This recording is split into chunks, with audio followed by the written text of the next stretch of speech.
So good afternoon.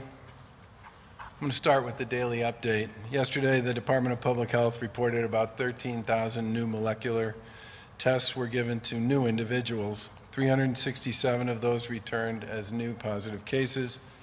The Commonwealth continues to be a national leader in testing more people per capita per day than any other state in the country. The total number of molecular tests conducted is fast approaching 4 million here in Massachusetts, and over 2.2 million individual people have received at least one molecular test. That's almost 1 in 3 residents of the Commonwealth.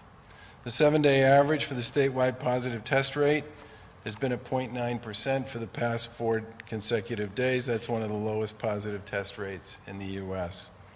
418 patients are currently hospitalized, many of whom are actually not hospitalized to be treated for COVID, and 85 are in the ICU. Massachusetts publishes more data about the pandemic than most states and has an A+ from the COVID Tracking Project. It's important to remember that today's order applies only to lower risk communities. Communities that have been designated as red in any of the 3 most recent weekly DPH reports are not permitted to move forward in the reopening process until the data indicates it is safe to do so. That's interesting. That page is totally out of order. We'll figure out where that one goes. So I just stepped on my own lead. This includes a COVID risk map that shows infection rates by population for each city and town, and the map contains over half of our 351 communities currently have extremely low case numbers or have not seen any cases for a couple of months now. Our hospitals have more than adequate capacity to properly care for COVID-19 patients and other patients needing medical attention.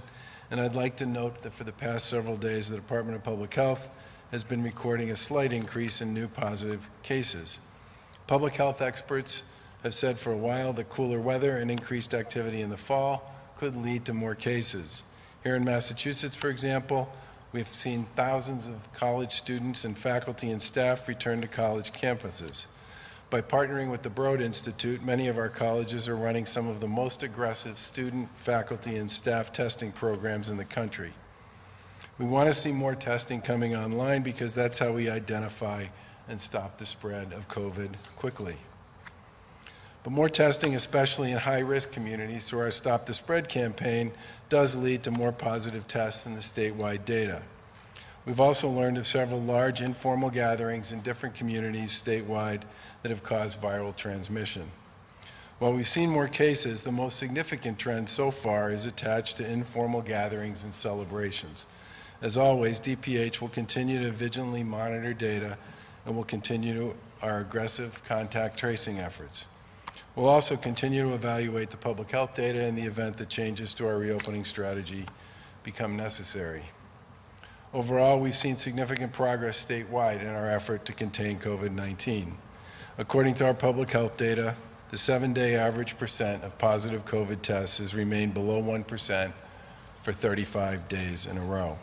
That means that most communities have been successful in stopping the spread of the virus by making changes to their daily behavior.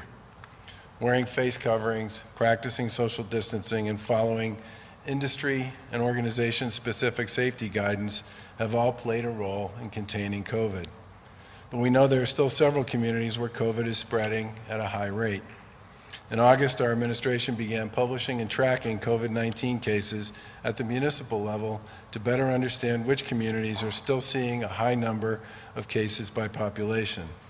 This data, which is published weekly, has been informative for residents and local officials and public officials who need to take additional public health precautions and have also allowed people to identify better the sources of new cases. We've also launched our Community Enforcement and Intervention Team to assist public messaging campaigns and enforcement teams to ensure people and businesses are following the appropriate guidelines to stop the spread in high-risk communities. The Commonwealth's come a long way to allow the reopening of most industries and activities, and most importantly, continue to focus on getting kids back to school. In addition to over $1 billion in additional funding for local governments and school districts, the Department of Elementary and Secondary Education provided districts with highly detailed plans to bring students back to the classroom. These plans have the backing of medical professionals from around the Commonwealth and, most importantly, the Mass Academy of Pediatrics. Educators are stepping up every day in communities across the Commonwealth to bring kids back, and we continue to urge communities that have no COVID or low rates of COVID, like the hundreds of gray and green communities we have here in Massachusetts, to pursue these models. In the beginning days of this horrific pandemic, we were very limited in what we knew about the virus and the tools that we had available to keep people healthy, safe, and informed. We've ramped up our public health resources to the point where we're now outperforming most other states in the country. Our testing capacity has greatly improved overall and has climbed to unprecedented levels. In May, our 7-day average of total tests was around 15,000 tests a day.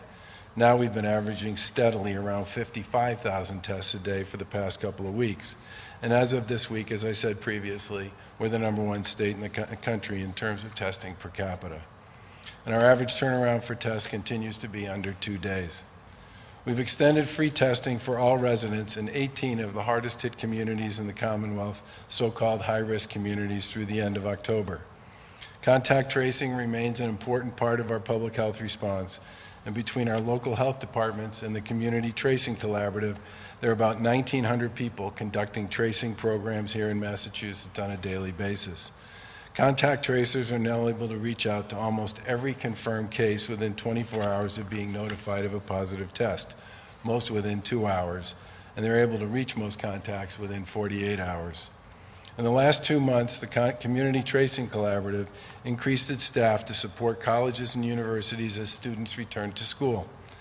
And we've used many of these resources to not only contain the virus, but also to carefully reopen the Commonwealth since May.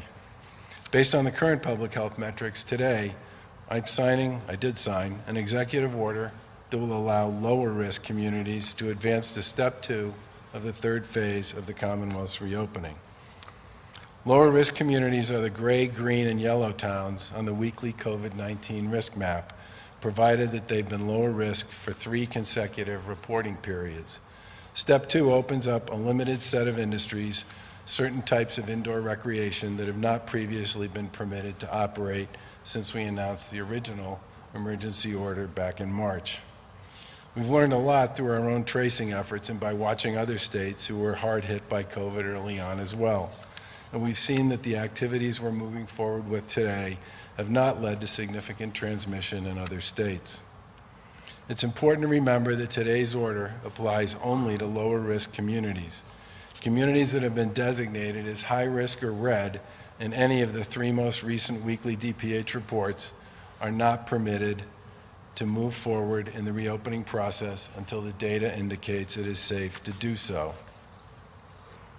Please keep in mind that this list will be updated tomorrow on Wednesday when we update the COVID-19 map. Most businesses have been open for a few months now, and the data makes clear that people have been acting responsibly in most circumstances. Today's order addresses indoor performance venues and indoor recreational facilities like laser tag. It does not address large venues like stadiums and arenas.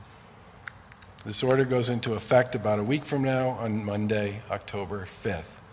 We're also making minor changes for lower risk communities to the protocols that have been in place for other sectors. Lieutenant Governor Polito will share more details, but this includes some increases for capacity limits for places like gyms, museums, and libraries. Again, we've learned a lot from watching what's going on in other states, especially in the Northeast region, and similar changes elsewhere have not led to significant transmission there. Our administration will also update the gathering limits for low-risk communities in some outdoor settings. The indoor gathering limit remains at 25 for people here in the Commonwealth of Mass. The outdoor limit will increase to 100 people in public spaces and regular event venues for lower-risk communities. In the higher-risk communities, the limit will remain at 50 people for outdoor events.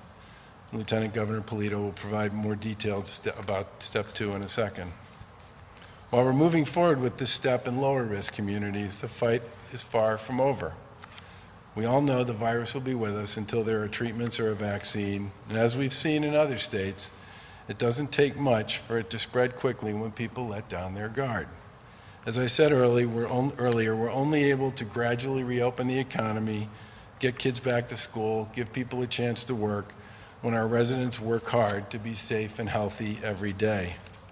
Individuals and families need to keep wearing face coverings, avoiding large gatherings, staying home, especially when they feel sick, and following the guidance and the advisories that have been put out by Department of Public Health and by local boards. We're grateful to those local boards who work tirelessly to make their communities safer and healthier. And generally speaking, everyone here in the Commonwealth has been doing their part. But it's quite possible that Massachusetts may see more cases as people head indoors in the fall, and especially as we continue to expand our testing protocols. And that is one of the main reasons why we cannot quit and should not quit now. We've proven we can contain this virus. We've proven we can reopen our economy. But people need to stay vigilant so that we can continue to move forward. And if we all do our part, we can live, work, go to school, and live safely. And with that, I'll turn it over to the Lieutenant Governor. Good afternoon. Thank you, Governor. The last 6 months have been challenging for everyone across our Commonwealth, but especially for the many businesses in downtowns and on our main streets. As the Governor said, we have all worked together to fight this disease and have been able to see good progress by working together, but COVID-19 remains with us. As we carefully and gradually reopen more of the economy, it is important that businesses and customers remain safe and continue to follow appropriate guidance and protocols. Today, Governor Baker is signing an executive order authorizing Phase 3, Step 2 for lower-risk communities. Effective Monday, October 5th, lower-risk communities will be permitted to move into Phase 3, Step 2 of the reopening plan. Higher-risk communities will not move to this phase and will remain in Phase 3, Step 1. Lower-risk communities are communities that have not been a red community in any of the last 3 weekly DPH reports. To continue as a Step 2 community, a lower-risk community needs to continue its positive metrics. If a community becomes red, again for 3 consecutive reports, it will have to move back to Phase 3, Step 1, and remain there until public health data indicates it has returned to a lower risk level for 3 consecutive reports. Phase 3, Step 2 of the reopening plan impacts a small list of businesses, as the Governor indicated. Only a handful of new sectors are permitted to start opening with restrictions. This step includes guidance for indoor and outdoor performance venues, indoor and outdoor recreational businesses, like trampoline parks, laser tag, and roller rinks. More specifically, indoor performance venues will be permitted to open with 50% capacity with a maximum of 250 people.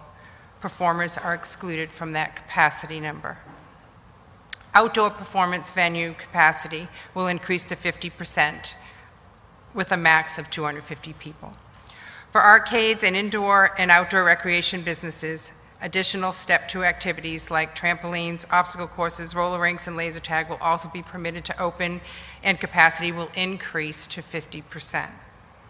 Fitting rooms will be permitted to open in all types of retail stores. Gyms, museums, libraries, and driving and flight schools will also be permitted to increase their capacity to 50%. We are also making a number of updates to protocols for other industry-specific guidance for a range of Phase 1, 2, and 3 businesses, which will be posted throughout this week and in advance of the October 5th effective date. Lower-risk communities are permitted to move to this phase due to our public health data. And some of these changes also align Massachusetts more closely with permitted activities in surrounding states. Governor Baker also mentioned gathering limits. Today, we're issuing a revised gatherings order, which permits some increased gathering sizes only for lower risk communities. The limit for indoor gatherings will remain at 25 people for all communities. The limit for outdoor gatherings at private residences and in private backyards will be 50 people for all communities. Outdoor gatherings at event venues and in public settings will have a limit of 50 people for higher risk communities. For lower risk communities permitted to move to phase 3, step 2 only, outdoor gatherings at event venues and in public settings will increase to a limit of 100 people. It is important that we reopen our economy and support our local businesses, but as we've said before, this virus is still with us. As we adapt and learn to live with COVID-19, and until there is a vaccine or a medical breakthrough, we must all continue to do our part to fight the disease. Again, I just want to thank the business community for their hard work over these past months, and we're pleased to see this next step of phase 3 open for lower risk communities. I'd like to now turn it over to Secretary Setters.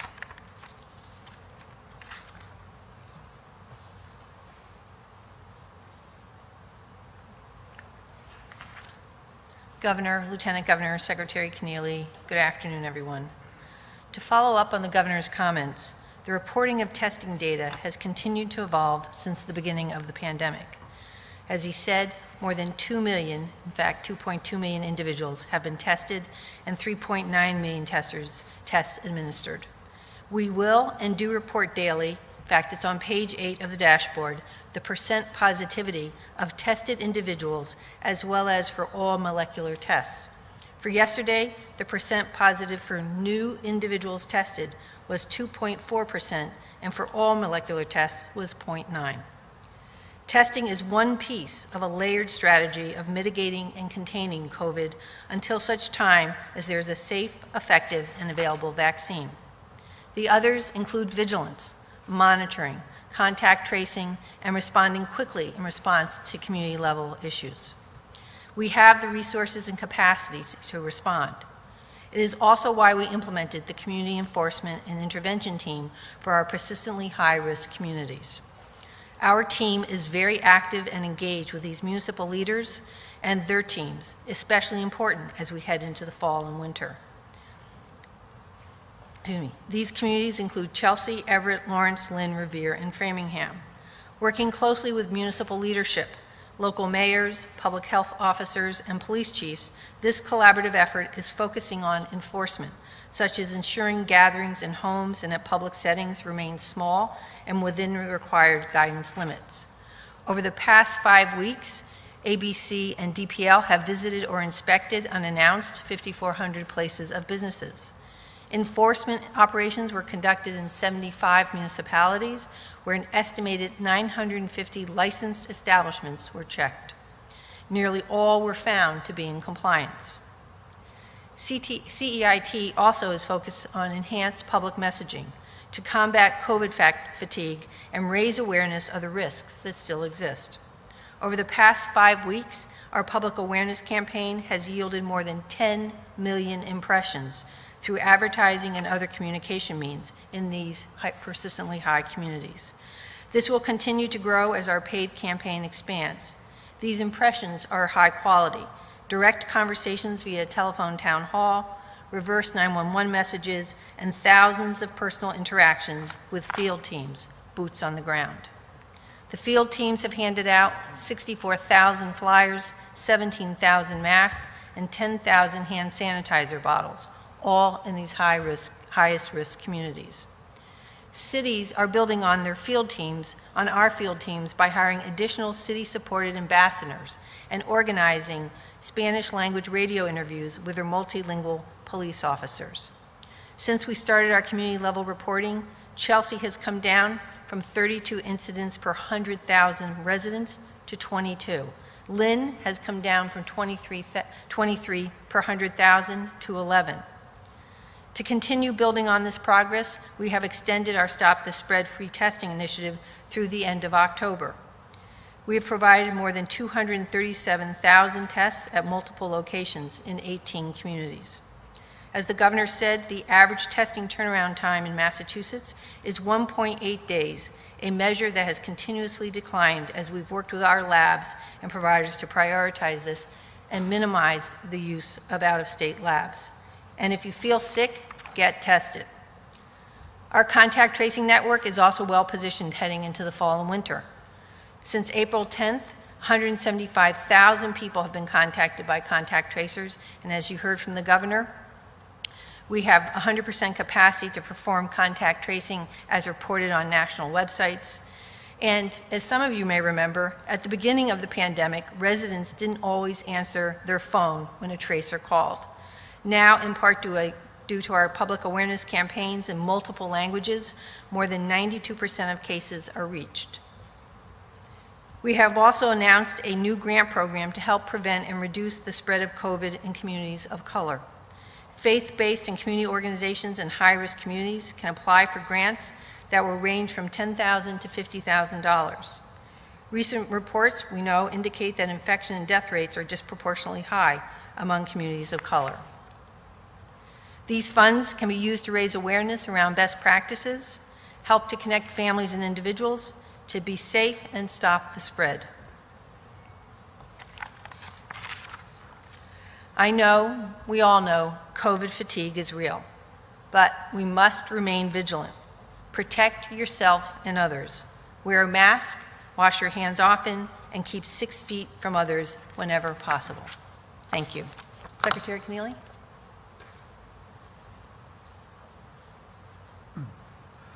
Great. Thank you, Governor, Lieutenant Governor, Secretary Sutters. There's no question the past 6 months have been tough on everyone. Today's announcement acknowledges the hard work that everybody has put into protecting the public's health, minimizing virus transmission, and finding ways to get as many people safely back to work as possible. We've made clear progress, and today we're asking everyone to please keep it up. To the business community, especially our retail stores and restaurants, thank you for following the standards and protocols put in place to protect your workers, customers, and vendors, and please continue to do so. To residents, please continue to wear face coverings, maintain social distance, limit the size of gatherings, and engage in frequent hand washing. Continue to shop and dine. Our main streets need you now more than ever, but remember to do your part to make those visits as safe as possible. The steps announced today are the result of momentum we've built together over the last 6 months. Having now entered the fall season, the weather will present new challenges, especially for outdoor dining, and we've been pleased to support innovative downtown upgrades through a number of state programs. But the standards and protocols will be even more important as we move indoors. Throughout the pandemic, we've complemented federal aid with our own efforts to make loans to small businesses, micro enterprises, and low and moderate income entrepreneurs as a way to sustain those key areas. At the end of August, we launched the My Local MA campaign to encourage people to travel, shop, and dine within Massachusetts, as the campaign says, to put your money where your heart is. Making adjustments to combat the virus has taken a commitment from everyone unlike anything we've seen before, and we need that same commitment to support our main streets and downtowns. Thank you to everyone for your vigilance that has gotten us to today's announcement. This is a major milestone, and we welcome the new opportunities available as well as new responsibilities. Let's do our best to ensure that this progress continues as our world-leading institutions, scientists, and researchers work toward a medical breakthrough to defeat the virus.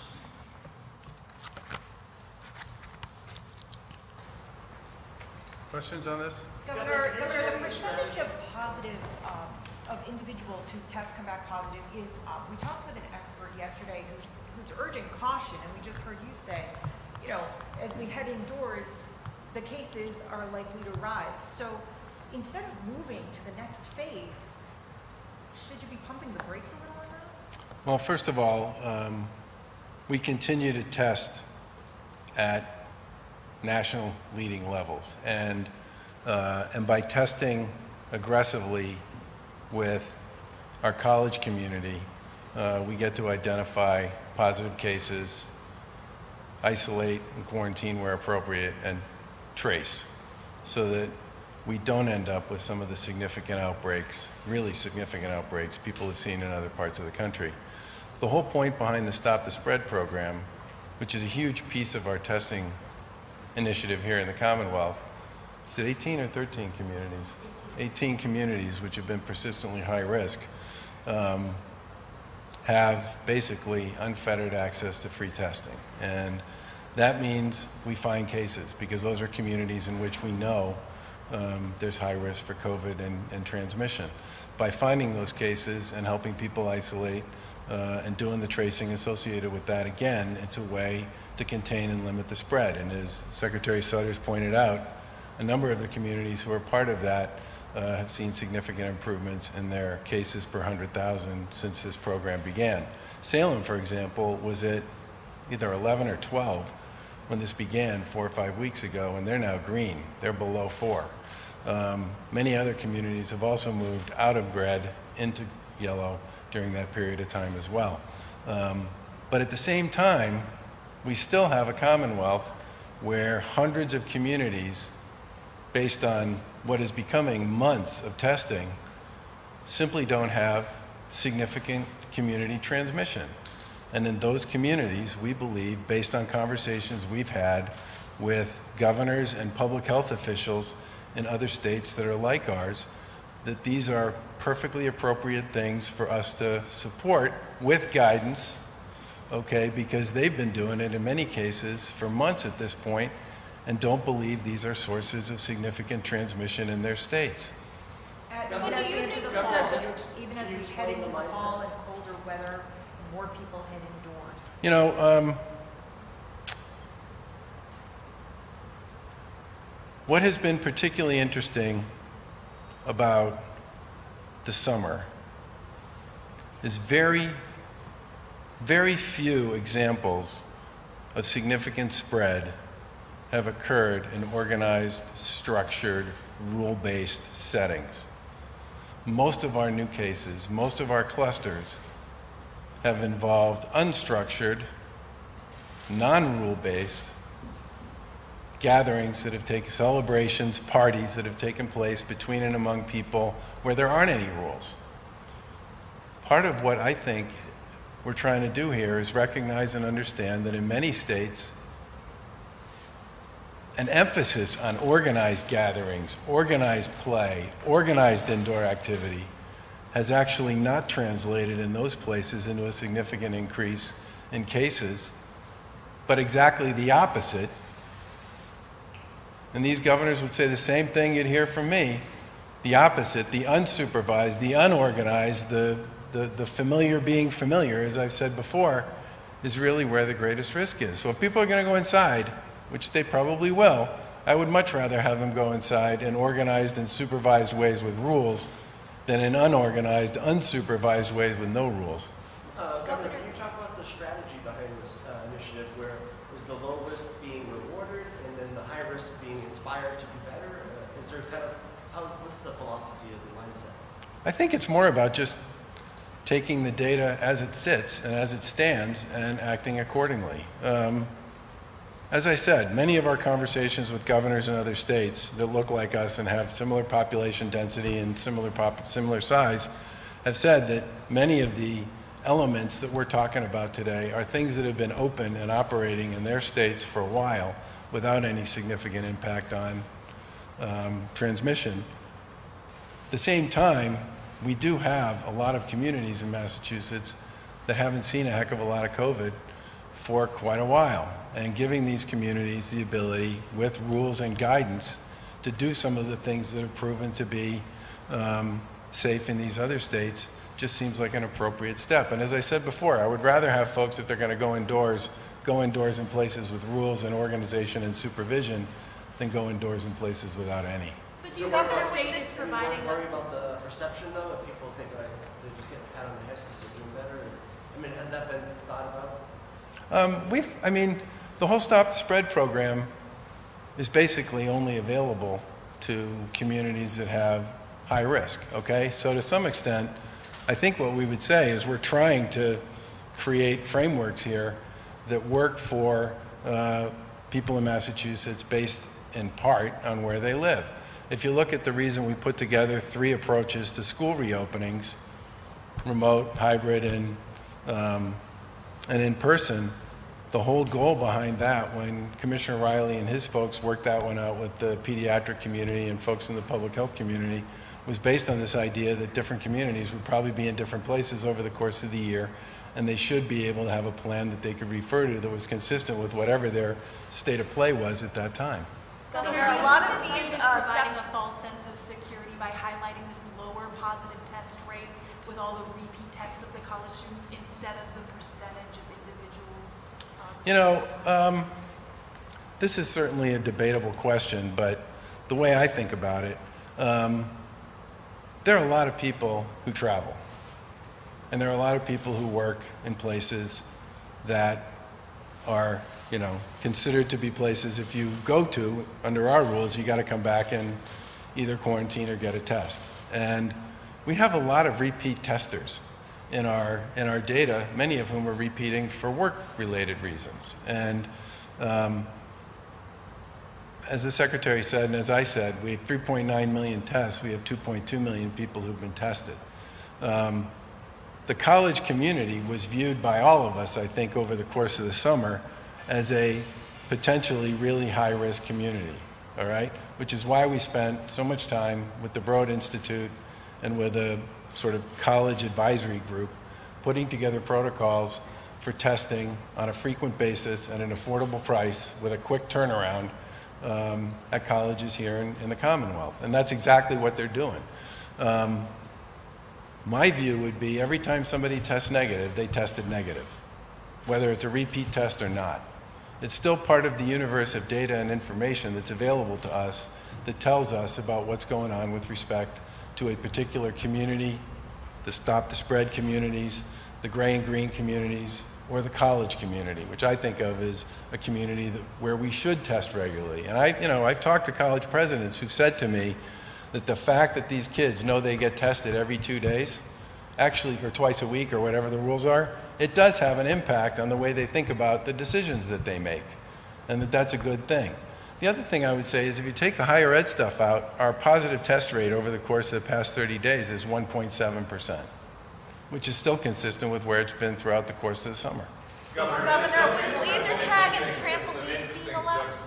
People open up the newspaper today, they're reading epidemiologists saying they're seeing a disturbing trend in Massachusetts. One says, I'm worried about Massachusetts. The same day you come out and say, hey, let's move forward with the reopening for certain communities. In lower risk communities, structured, organized, with rules. Yeah. That's the way you square that? Yeah.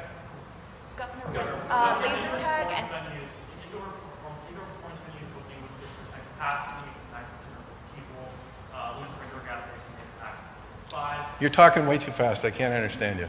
The limit for indoor performance venues is raised at 50%, the maximum 250 people. Yep. The limit for indoor gatherings is raised at 25 people. How does the science say it's okay to have 250 people in a performance venue, but not okay to say have like 30 people in a different type of location? How do you square that? Well, keep in mind that the gathering rule has to do with anything that doesn't have sector-specific guidance. And that was the difference. I mean, if you think about a restaurant, right? Our rules around restaurants are restaurant-specific, and they don't have a percent issue attached to them. They have a distance issue attached to them. So there are a lot of gatherings that take place, and some of them people would call sort of organized, but they're informal. A wedding in a backyard, for example. Anything that's a gathering of more than a certain number of people that's not attached to a specific set of guidance, where we can put real criteria in place that we expect people to follow through on, execute on, and can be inspected on. That's a different kind of gathering than one that involves something like a performance theater, where the rules are really clear and very specific about what it is they can do. Governor, students in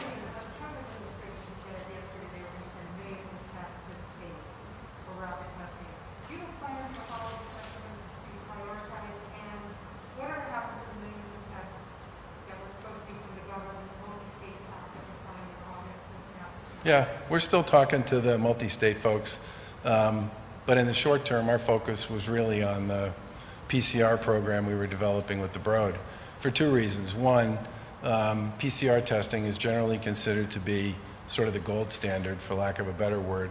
Antigen tests are absolutely helpful and appropriate in many cases, but under CDC guidance and the guidance here in Massachusetts, if you get a negative antigen test, you still have to get a PCR test to confirm that in fact you are not contagious, that you don't have COVID. So our focus was really on ramping up in the short term the Broad Institute, where they're now doing 40, 50,000. They can do up to 50,000. They're probably doing 25 or 30, aren't they? They can do more than that? Up to 100. So our focus was really there. On the first question, the one about the call with the White House yesterday with the governors, spent a lot of time on this issue. And this is the Binax test, which was developed by Abbott, which is has a very high score for both sensitivity and specificity, like really high, north of 95%, I think, for both, which is really unusual for that type of a test. It uses a card, a swipe on a card, as opposed to a traditional testing machine to actually determine the outcome of the test, and it basically clears in about 15 minutes.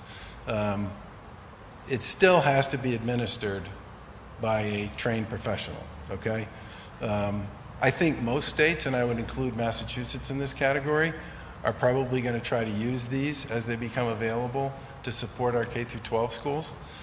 We think in many respects this could be a really terrific tool for school nurses and local boards of health and public health departments as they deal with the issues associated with hybrid learning and in-person learning.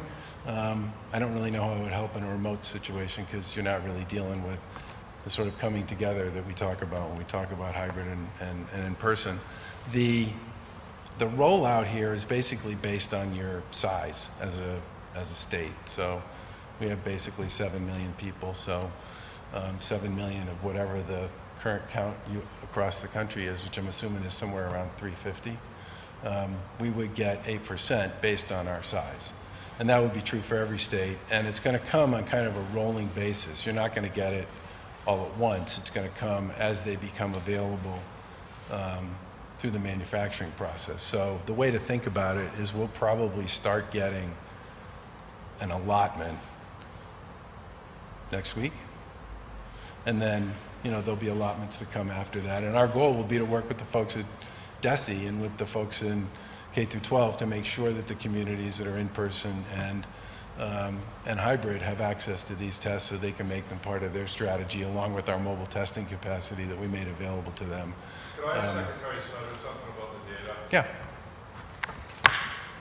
Sorry. Well, you don't like my answers? I think I got one more, so I'm looking for a little more. Secretary Sutter, so these epidemiologists that say they're a troubling trend, is it to Massachusetts we're dealing with here? Like certain communities are doing so well, but others are going in the wrong direction, and is the Stop and Spread program working if we're seeing increasing numbers in some of the red areas? Well, I think as the governor said, one of the reasons, however many weeks ago we started putting out municipal data was to see the impact of COVID across 351 communities and towns, for us to then really stratify what our interactions were going to be with those municipalities. So Stop the Spread, I think it actually is quite effective. I think the numbers I cited for like Lynn, which was 23 per 100,000 and is now at 11 per 100,000, that is, again, a multi-layered approach of testing, tracing, supporting, public messaging, and the like, and you see the difference in 6 weeks. Chelsea, for example, which was also like on a upward trajectory, right, has come down a little bit, not as much as we've seen in Lynn, for example. So yes, when you make barrier-free testing available, it is, 237,000 tests, I think I said 238,000 tests have been available for individuals, but that's just one strategy. The other thing we've done, and you may have seen in the press this week, is when there is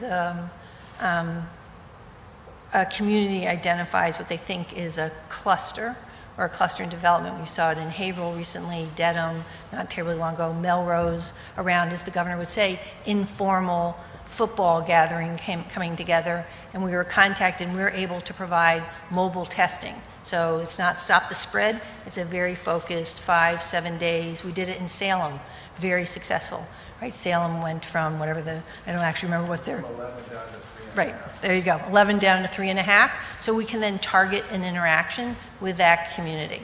So yes, what we're trying to do is very much now tailor, right? We set up testing. We have 257 some odd testing sites across the Commonwealth of Massachusetts, and now really target stop the spread in the persistently high communities, and then mobile testing when we think that there is a response that's needed quickly, in addition to all the things we're doing in congregate care, nursing homes, and the like, which is an ongoing support function.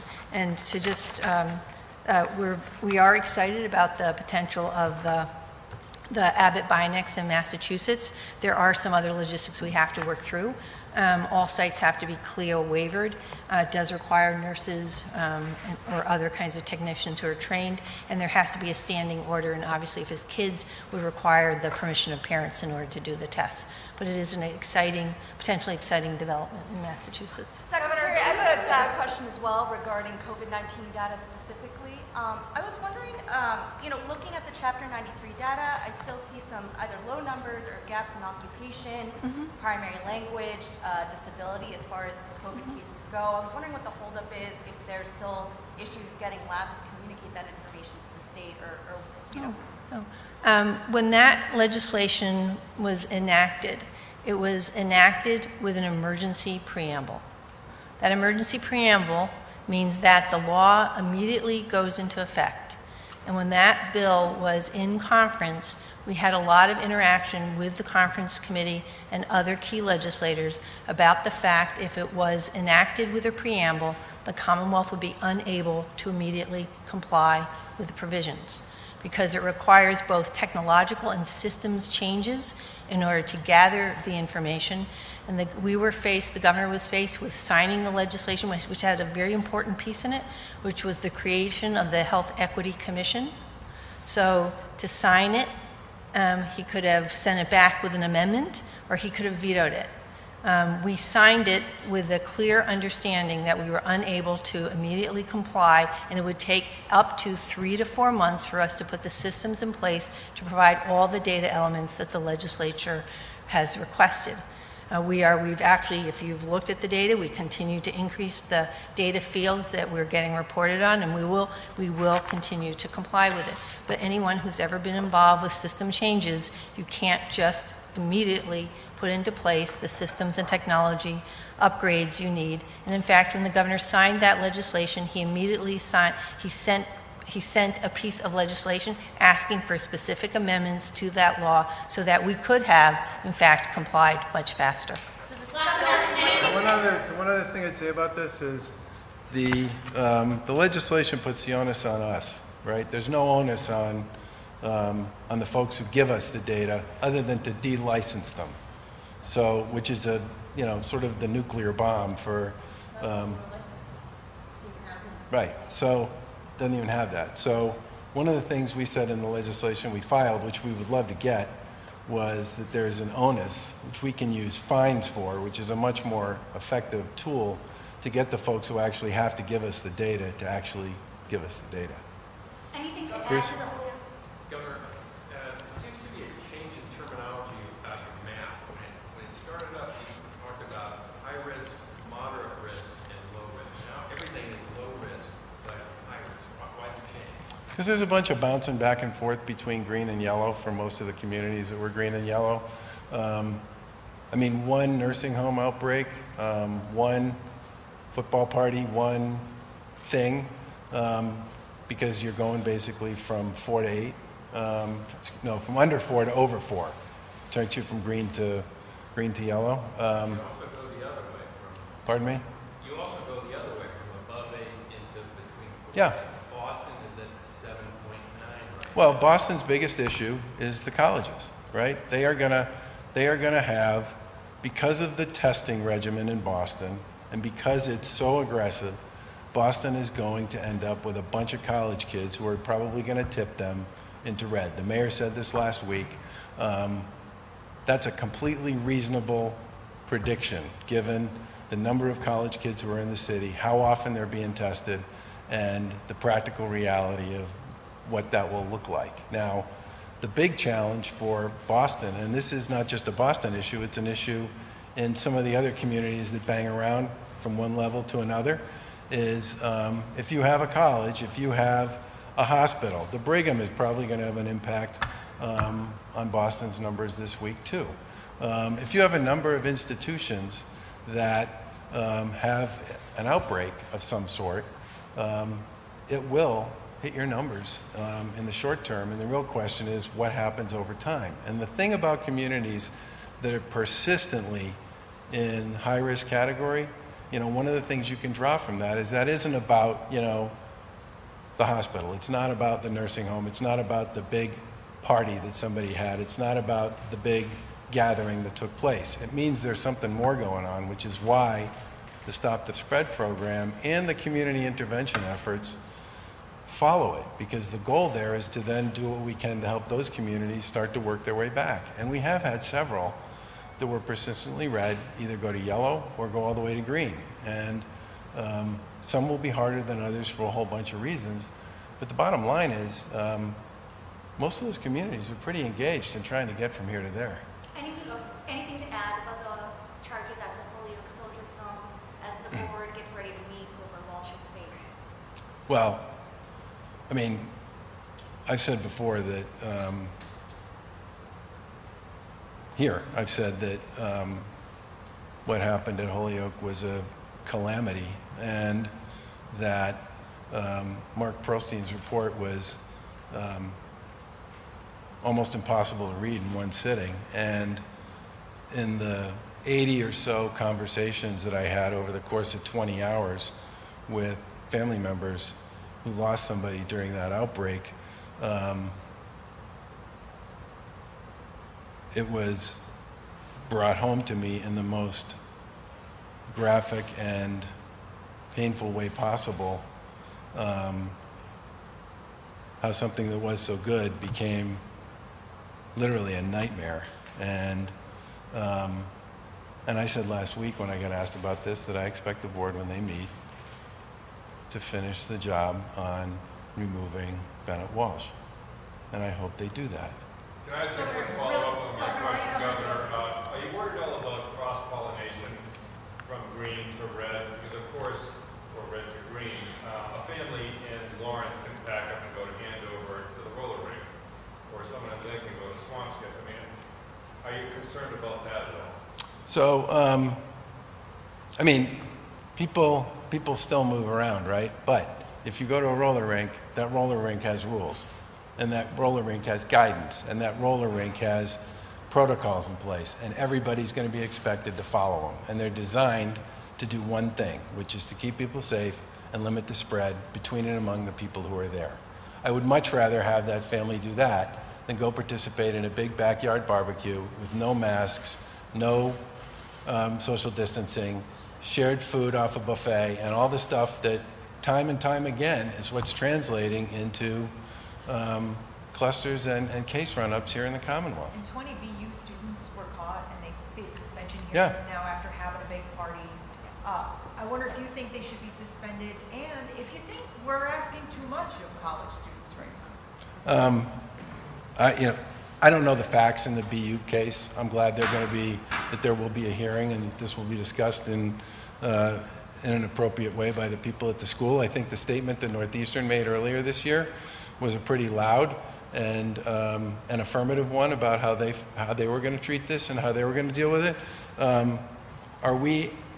Yes, we are definitely asking more of our college students, but I would argue we're asking more of pretty much everybody.